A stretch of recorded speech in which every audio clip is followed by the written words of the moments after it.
Shalom, bienvenue dans le Seigneur. Soyez les bienvenus ici sur Rema Frequency TV, le réseau de la gloire de Dieu. Et j'ose croire que le Seigneur est en train de faire beaucoup de bien sur cette plateforme de Rema Frequency TV, un temps de la parole dans laquelle le Seigneur nous permet de nous réunir ensemble afin d'être instruits par lui. Et je sais une chose, que lorsque Dieu agit et qu'il manifeste sa gloire, il y a des choses nouvelles que Dieu fait pour que nos vies ne soient plus jamais la même. Voilà pourquoi j'aimerais vous inviter, si c'est votre première fois, à vous abonner sur la chaîne YouTube. Et je sais une chose, que Dieu a quelque chose à vous dire. Amen.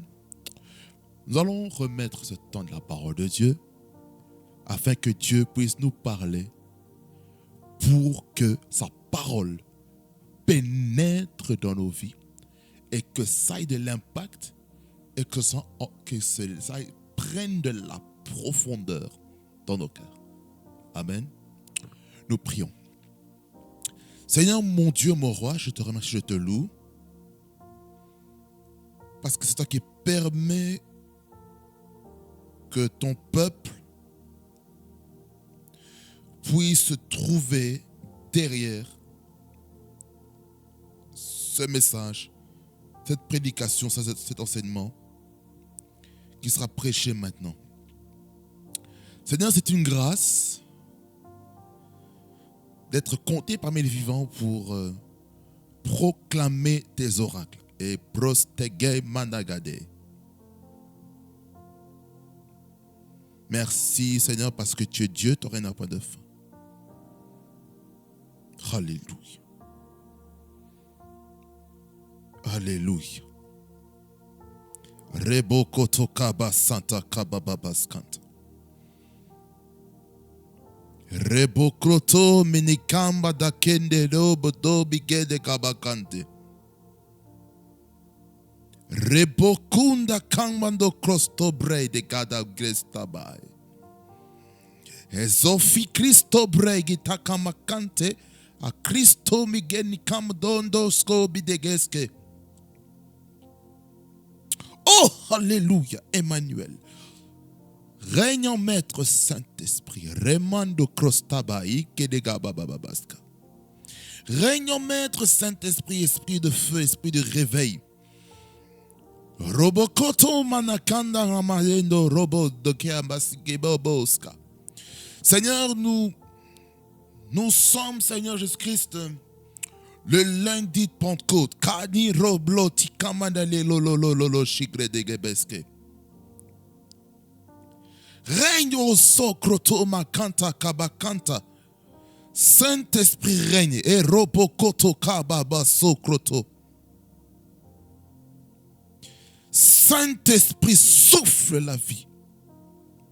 Touche la vie de quelqu'un maintenant. Rezofada. Enrakata yabaso. Emmanuel.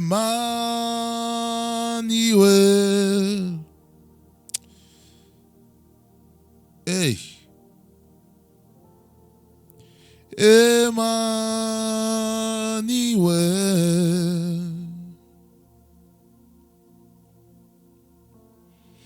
Oh mon Dieu, il s'appelle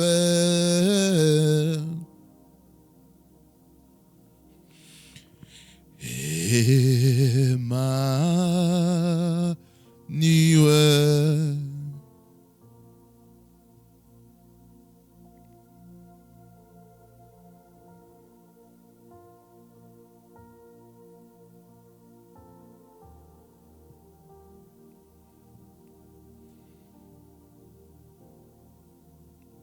Merci Emmanuel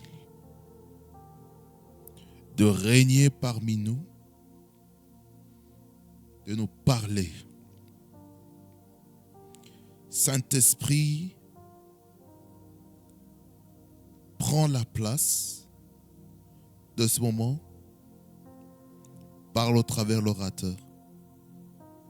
que le prédicateur soit oint par ton esprit et que ce thème que tu as mis dans son cœur puisse bénir le peuple de Dieu. Qu'il ne puisse pas dépasser les bornes que les anciens ont placées afin de prêcher avec exactitude, avec précision.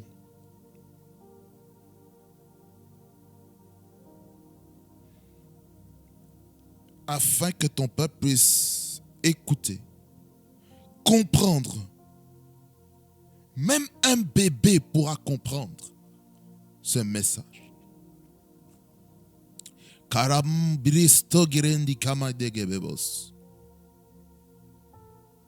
Oh, alléluia. Saint-Esprit, merci de régner. Au nom de Jésus.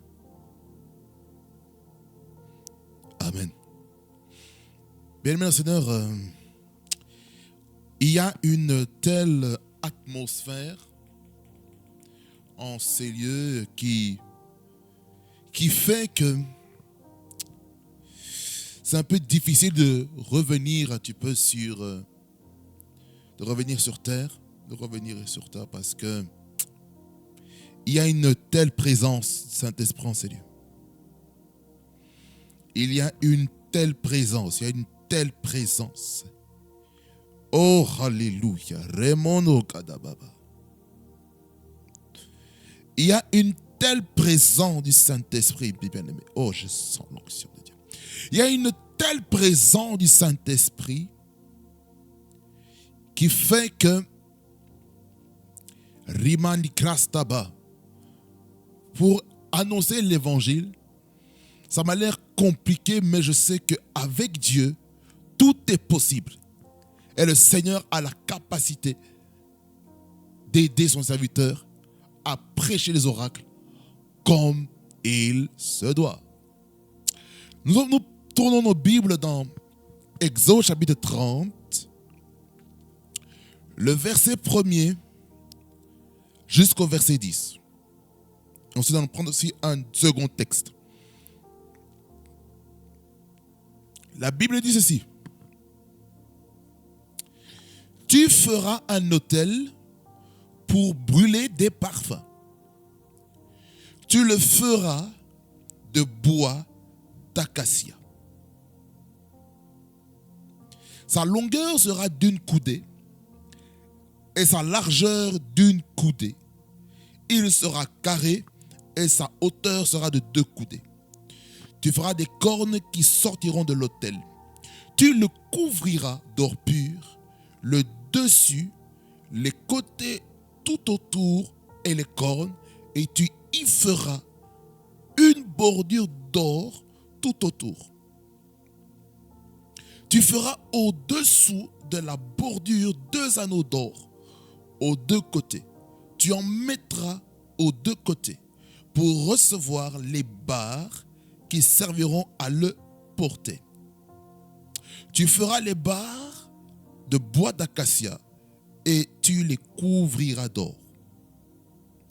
Tu placeras l'autel en face du voile qui est devant l'arche du témoignage, en face du propitiatoire qui est sur le témoignage, et où je me rencontrerai avec toi.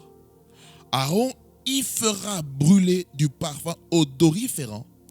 Il en fera brûler chaque matin lorsqu'il préparera les lampes. Il en fera brûler aussi entre les 2 soirs lorsqu'il arrangera les lampes. C'est ainsi que l'on brûlera à perpétuité du parfum devant l'Éternel parmi vos descendants. Vous n'offrirez sur l'autel ni parfum étranger, ni holocauste, ni offrande, et vous n'y répandrez aucune libation. Une fois chaque année, Aaron fera des expiations sur les cornes de l'autel avec le sang de la victime expiatoire. Il y sera fait des expiations une fois chaque année parmi vos descendants. Ce sera une chose très sainte devant l'Éternel. Exode 34, versets 34 à 38.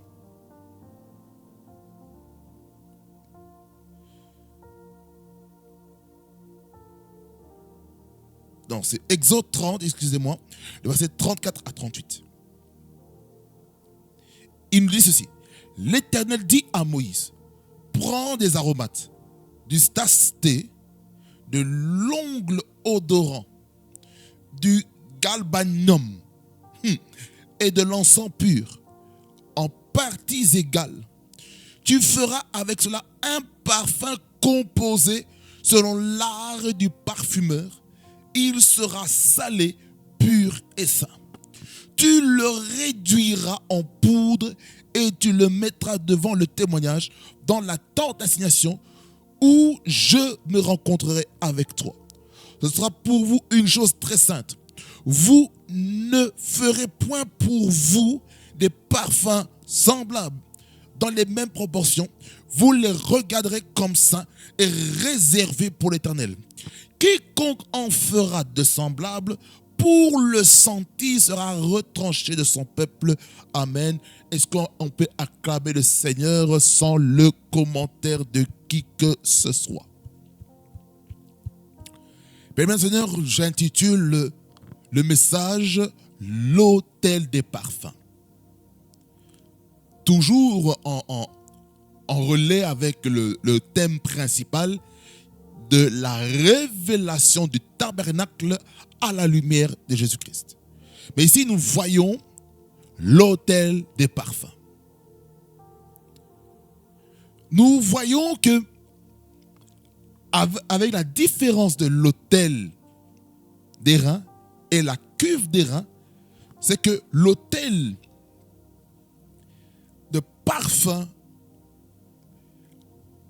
avait comme couleur, comme matière première, il y avait le bois d'acacia et il y avait aussi l'or pur.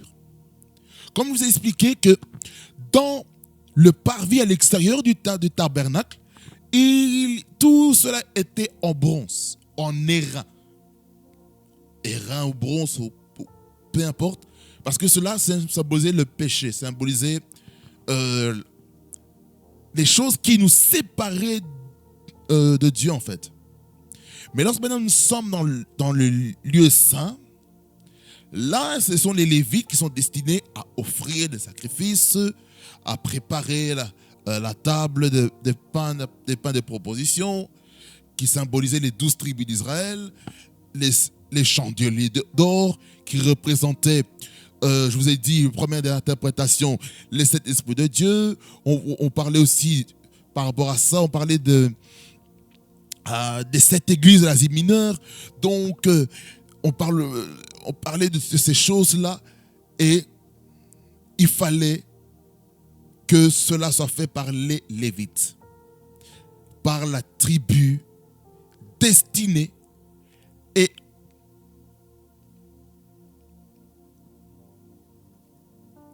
mise à part pour le service.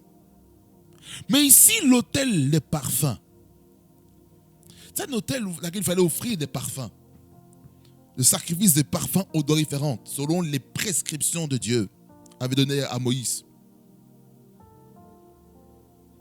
Et ce sacrifice-là était devenu une loi perpétuelle. À quelle dispensation? De la loi et les prophètes. C'est ce que nous devons comprendre ici, bien-aimés dans le Seigneur. Bien-aimés dans le Seigneur, dans cet autel-là, il y a une chose très capitale. Il faut comprendre à partir du verset 9. Le verset 9, il dit, vous n'offrirez sur l'autel ni parfum étranger, ni holocauste, ni offrande, et vous n'y répandrez aucune libation. Attendez une seconde. Cet autel-là est très spécial devant Dieu. Ça m'a fait comprendre ceci. Dans une église locale, on doit faire attention avec le feu étranger. Le feu étranger peut nous tuer. Ça veut dire ceci, bien aimé Seigneur.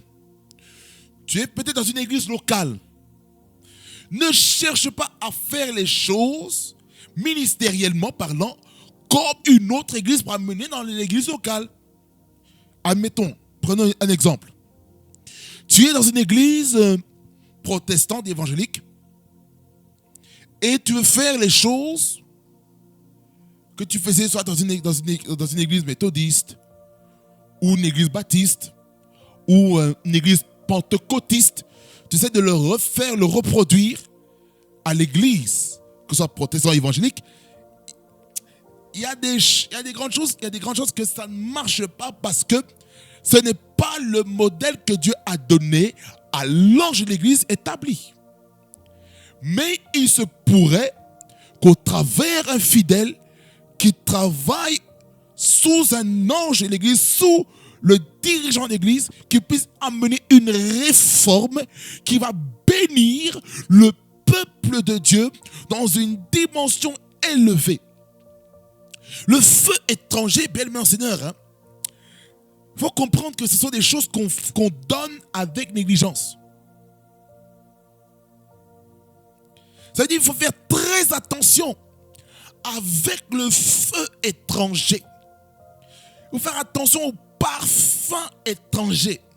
Il ne faut pas amener des choses qui vont souiller, qui vont détruire l'organisation, l'organisme de l'église à cause du modèle qu'on a peut-être reçu individuellement, que peut-être le père de la maison n'a pas reçu. Raison pour laquelle, lorsque vous sentez des choses, parlez-en avec les leaders. Voilà, je sens ça. Qu'est-ce que vous en pensez? Est-ce que cette idée est bonne selon le modèle que Dieu vous a donné? Voyez? Voilà pourquoi il est très important d'être équilibré dans ces choses-là. Faisons attention au feu étranger. Le feu étranger peut nous tuer. Ça peut nous tuer. Ça peut nous tuer. Ça doit faire très attention. Très attention avec ça. On ne blague pas avec ça. Je vous dis la vérité. Lorsqu'on ne fait pas attention à ça, on va s'attirer la mort. On va s'attirer la mort. Parce que lorsque le diable fait tout, il fait tout pour perturber, je peux vous garantir une chose, le diable va tout faire pour amener la mort. Il veut amener la mort, le diable. C'est ce qu'il cherche à faire. Il amène la mort, il amène des choses bizarres pour que vous puissiez rater votre héritage. Voilà pourquoi il faut faire attention. Il faut faire attention au feu étranger. Le feu étranger ne doit pas pénétrer à l'église. Faire très attention. Parce qu'il y a des gens qui blaguent avec ça. On ne peut pas blaguer avec ça, bien aimé Seigneur. On ne blague pas avec ça. On ne blague pas avec ça. On ne blague pas avec ça. On ne blague pas avec ça. Je vous garantis, on ne blague pas avec ça. Lévitique chapitre 10. Lévitique chapitre 10, versets 1er et 2. On va lire quelque chose, un drame qui a eu lieu. Verset 1er et 2. Il dit ceci. Les fils d'Aaron, écoutez-moi bien.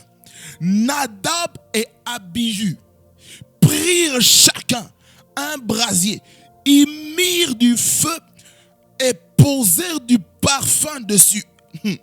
Mon Dieu. Ils apportèrent devant l'Éternel du feu étranger, ce qui ne leur avait point ordonné. Alors le feu sortit de devant l'Éternel et les consuma. Ils moururent devant l'Éternel. Voyez bien, mon Seigneur, lorsqu'on donne un feu étranger, lorsqu'on donne un parfum étranger, on peut s'attirer la mort sur soi-même. On peut être serviteur de Dieu, servant de Dieu dans une église. On peut être dans un département, mais il est possible d'amener un feu étranger. Dieu ne veut pas qu'on amène un feu étranger dans une église. Le feu étranger bloque et freine le progrès de l'Église. Le feu étranger. Le feu étranger, c'est quoi? C'est toute chose, tout feu, tout zèle qui ne cadre pas en fonction de la vision du programme que Dieu a placé dans le cœur de son serviteur, le père spirituel de la maison, afin qui au malamanda kalabrokoto yadi kabakluna ganglota. Écoutez, il faut pas, j'insiste, il faut pas être des hommes et des femmes dans les églises qui offront des parfums, des parfums étrangers, le feu étranger, l'huile étrangère. Non. Marakoto kabasanta. Non, faire attention. Faire attention. Attention. Rabakata koko sekata babapaska. Même lorsqu'on prophétise, même lorsqu'on prêche la parole, n'emmenons pas le feu étranger. Le feu étranger, c'est quoi? C'est tout moyen en dehors de Dieu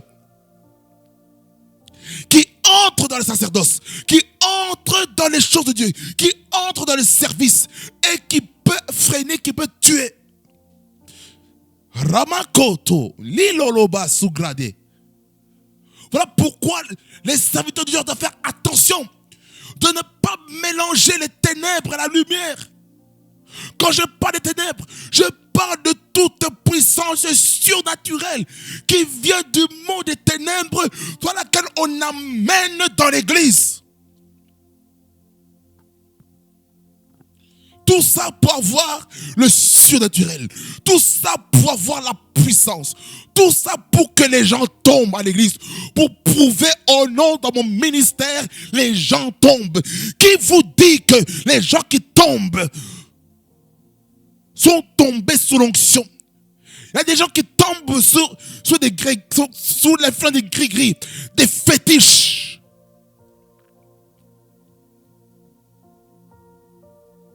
C'est comme ça que les destinées sont détruites dans les églises. C'est parce que on offre des sacrifices étrangers.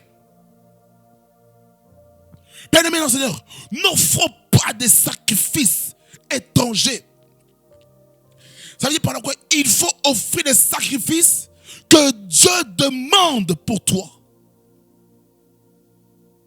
Quand on dit ici qu'il faut bâtir un autel, ça commence par ta vie à toi.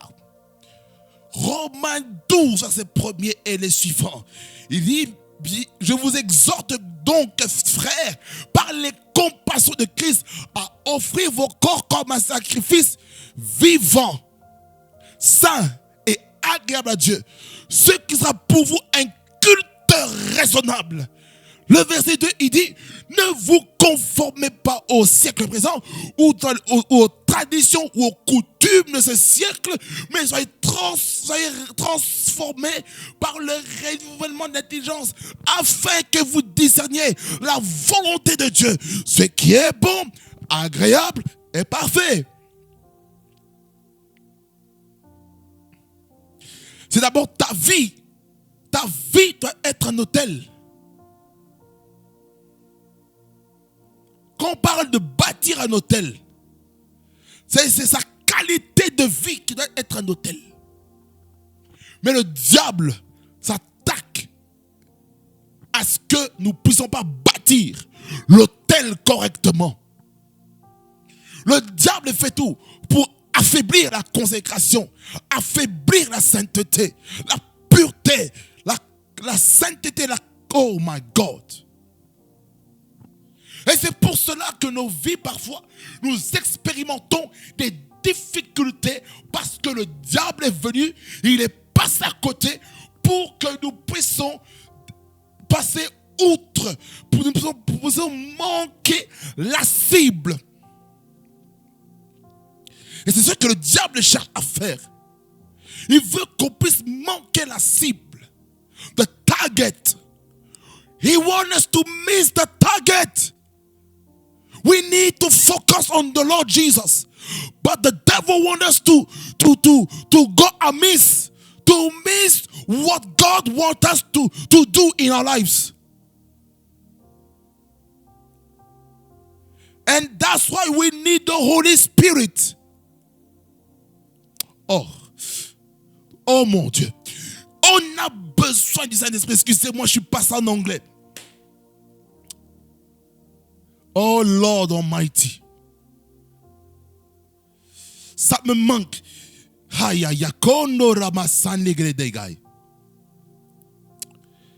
Oh Ramakati Kabasokloto Belega Babaska.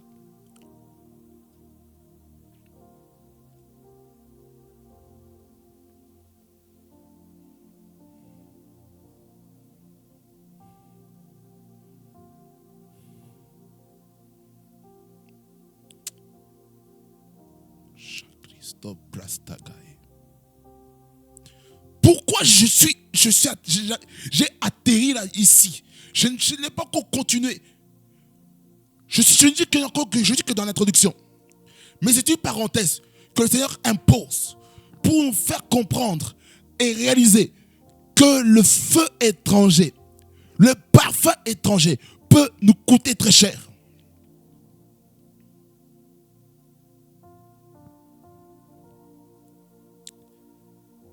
Regardez ce que les commentateurs disent. La description de cet élément ne fut pas transmise en même temps que les autres, selon Exode chapitre 25, versets 23 à 40. Que nous n'allons pas le lire.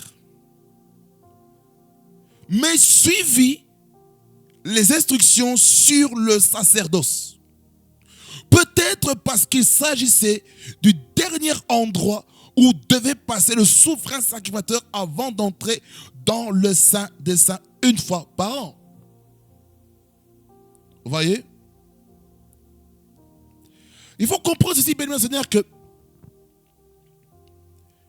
le souverain sacrificateur devait passer, avant d'aller dans le Saint des Saints, il devait passer par le lieu saint. Il devait déjà amener le sacrifice pour lui-même. C'est important. Alors, il faut comprendre que, selon les commentateurs, ils disent qu'après les directives relatives à la cérémonie de consécration d'Aaron suivait ces tâches. Il y avait 2 tâches. Bouler régulièrement du parfum sur cet autel. Le combat de l'autel, c'est l'autel de parfum. Ça veut dire que pour la mission d'Aaron dans le sacerdoce, il devait brûler régulièrement du parfum sur cet autel.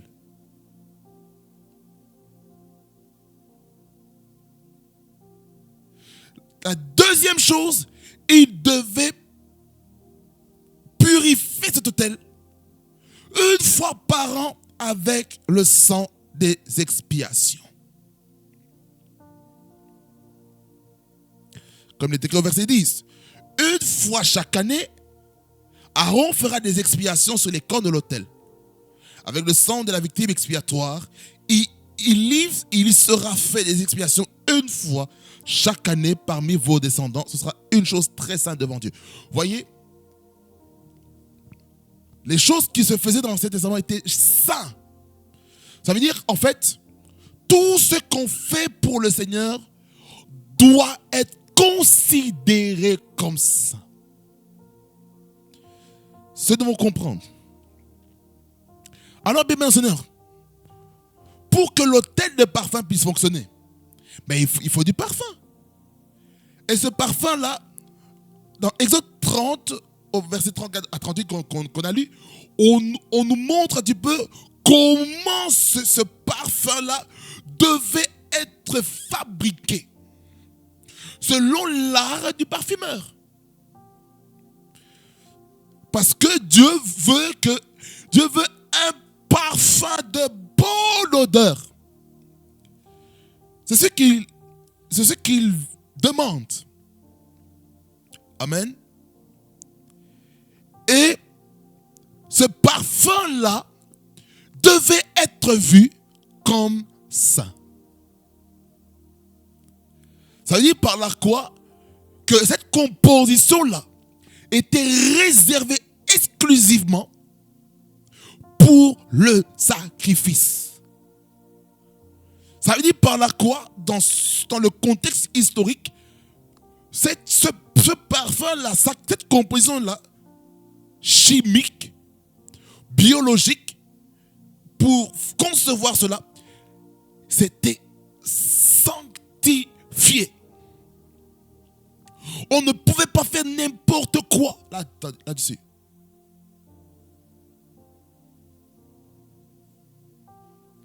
Écoutez,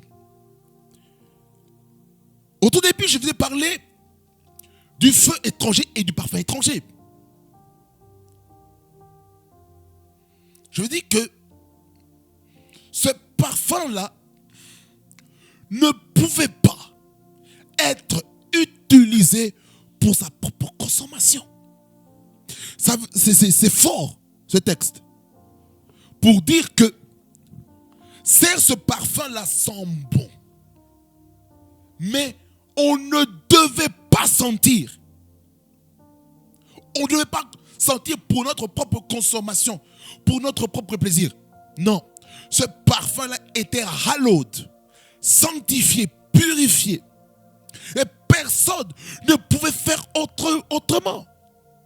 Ce parfum de bonne odeur, ça appartient à Dieu. On doit regarder le parfum comme ça.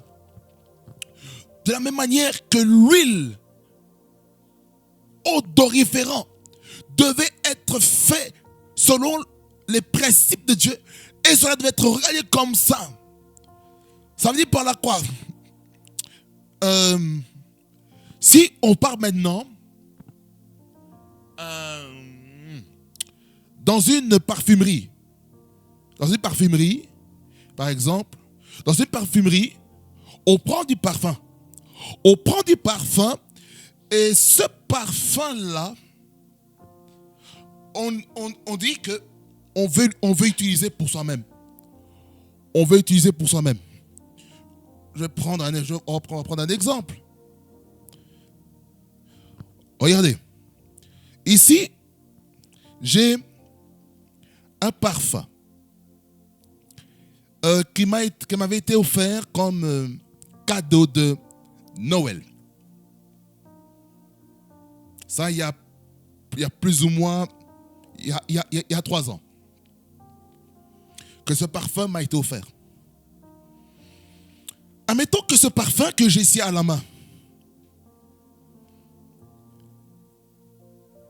je l'ai acheté, on me l'a offert, et moi je dis que ce parfum-là, à partir d'aujourd'hui, il est sanctifié et va servir pour le ministère, pour l'œuvre de Dieu. Regardez un petit peu ce qui se passe.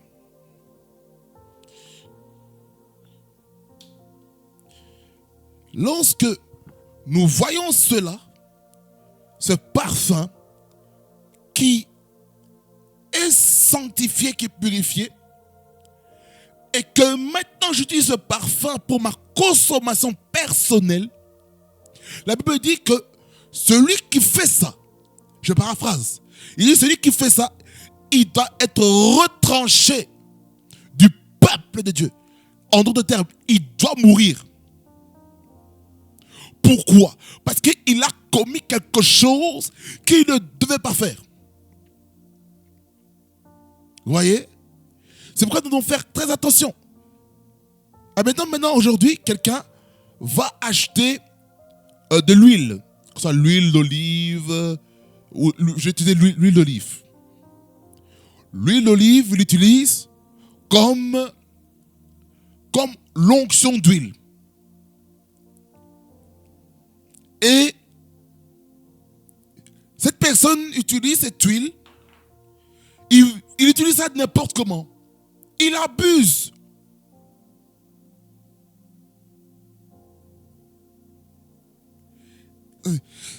Excusez-moi. Cette personne ne prend pas conscience que cette huile-là, elle est sanctifiée, elle est purifiée. Voyez? Ça, on est en train de rendre cette huile-là infructueuse. Vous voyez? Or, Dieu veut que nous puissions porter du fruit. Quelqu'un dit Amen. Quelqu'un dit un puissant Amen ici. Voilà pourquoi j'aimerais dire ceci à quelqu'un, là parce que vous êtes. Il ne faut pas blaguer avec les choses de Dieu. On ne blague pas avec les choses de Dieu.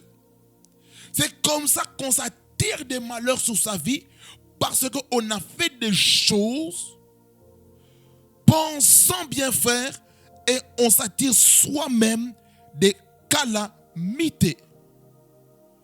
Et c'est pour ces raisons, bien aimés Seigneur, nous devons faire attention. Attention à ce qu'on apporte dans la maison de Dieu. Maintenant, bien aimé Seigneur, la représentation de l'autel de parfum. Dans Apocalypse 5, verset 8, déjà, il y a un mystère là, dans la révélation que l'apôtre Jean a. Il dit ceci. Mais je vous encourage à aller lire tout le chapitre 5. Il est merveilleux, il est magistral et il est glorieux. Lorsque vous lisez avec détermination, l'onction va venir sur vous.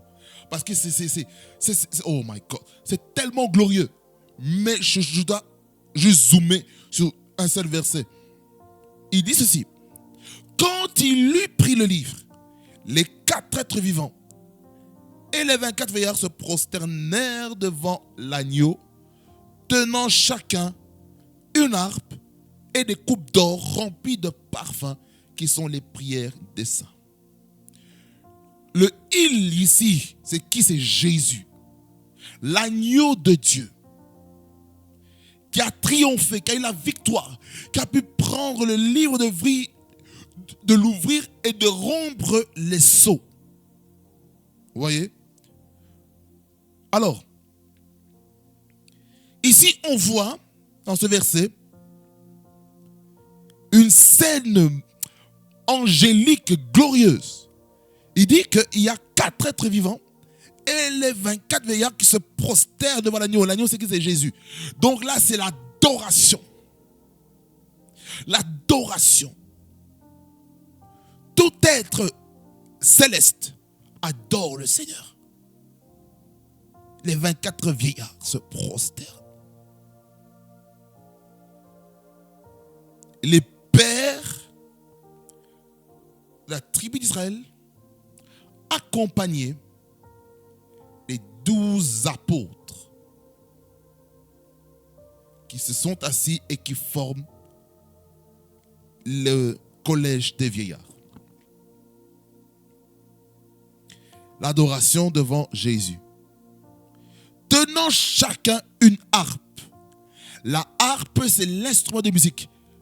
Ça, c'est quoi? C'est la louange, l'adoration. Et quoi encore? Et des coupes d'or remplies de parfums. Qui symbolisent quoi? Les prières des saints.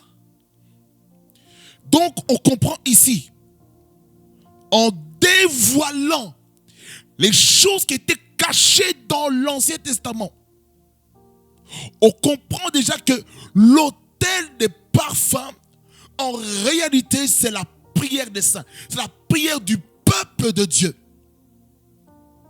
C'est là parce qu'on offre ce sacrifice, cette offrande-là. Ça veut dire par là quoi? La prière des saints doit être sanctifiée. Ça veut dire que nos prières doivent être sanctifiées. Ça veut dire par là quoi? Il y a des prières que Dieu ne reçoit pas. Il y a des prières que Dieu reçoit au ciel.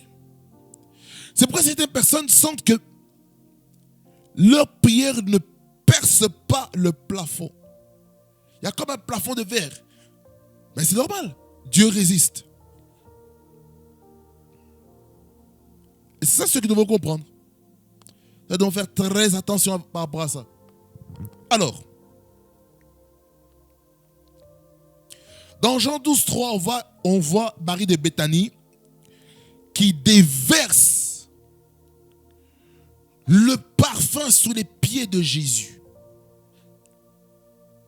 Le parfum. Jean 12,3, il dit Marie, ayant pris une livre d'un parfum de nard pur de grand prix, oignit les pieds de Jésus et elle lui essuya les pieds avec ses cheveux. Oh mon Dieu.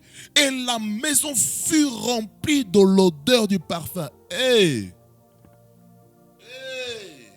Lorsque le parfum se répand quelque part, un parfum de bonne odeur que Dieu agrée, il est touché. Ça veut dire par là quoi? Il faut que nos prières montent vers lui. Il faut que nos prières montent vers lui. Et qu'il puisse se dire, voilà, ici, j'ai des personnes, j'ai des enfants qui élèvent leur voix et qui purifient nos vies.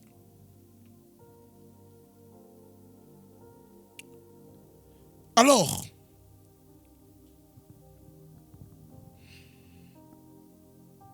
avec ces deux textes, on arrive à comprendre une chose. Cet autel-là représente Jésus-Christ en tant qu'intercesseur.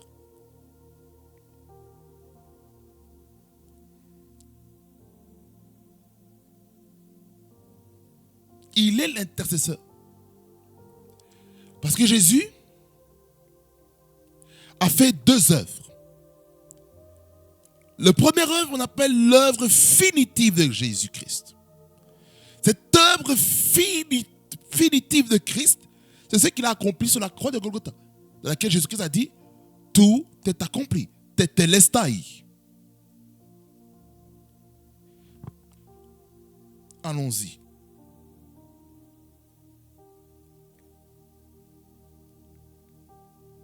Allons-y dans le livre de Jean.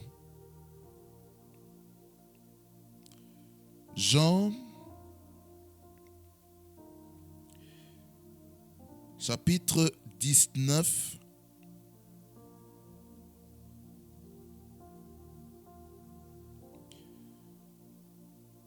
Le verset 30. Et le suivant. Il dit, quand Jésus eut pris le vinaigre, il dit, tout est accompli, et baissant la tête, il rendit l'esprit. Vous voyez? Jésus qui a dit, tout est accompli. Tout est accompli. Tout est accompli. Tout est accompli.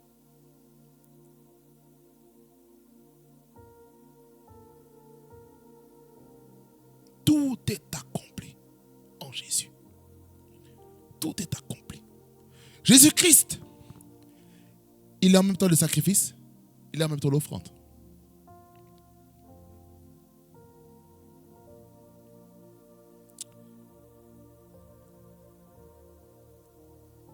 Et c'est par le sacrifice de Jésus que nous avons obtenu le salut.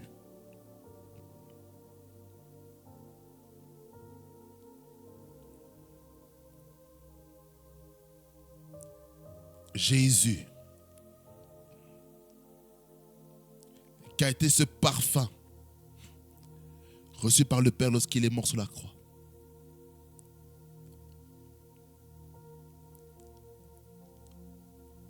Alors, bien-aimés seigneurs, par rapport à notre vie chrétienne, l'autel de parfum symbolise l'autel autel de la prière, notre autel personnel de la prière. C'est la prière, la vie de prière.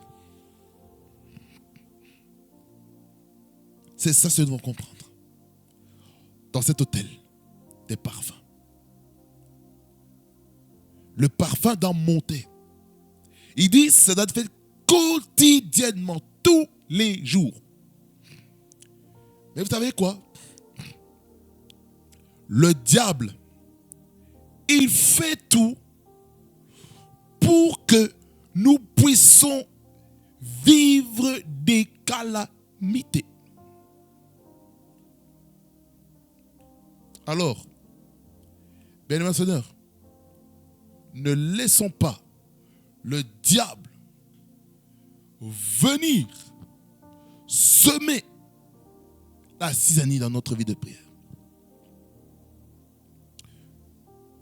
Prions le Seigneur afin qu'il nous donne la force d'être des hommes et des femmes qui prions, qui intercédons, afin de dominer sur le plan de l'ennemi. Parce que le diable prévoit des choses. Et nous devons veiller et prier. Au nom de Jésus. Que le Seigneur vous bénisse abondamment. Fasse beaucoup du bien. Et qu'il vous aide. Je dirais non. Et qu'il nous aide. Je m'inclus là-dedans. Qu'il nous aide à être des hommes et des femmes de prière qui vont prier le Seigneur quotidiennement. Mais je sais une chose. Le diable, il va tout faire pour nous affaiblir. Par la fatigue, par la distraction, les disputes, les rivalités. Voyez, bien-aimés Seigneur, les œuvres de la chair que j'ai prêchées le mois dernier, savez-vous que les œuvres de la chair sont les armes de distraction que le diable utilise pour que nous ne puissions pas utiliser le fruit de l'esprit. C'est ce que le diable cherche à faire. C'est ce qu'il cherche à faire. Tous les jours, il cherche à faire ça. À ce que nous ne puissions pas marcher selon l'esprit. Mais il veut qu'on accomplisse les désirs de notre chair. Amen. Soyez bénis au nom de Jésus-Christ. Seigneur, merci pour ta parole qui est la vérité. Qui nous a fait encore beaucoup du bien. Ça fait comprendre que tu es ce parfum de bonne odeur qui monte vers le Père.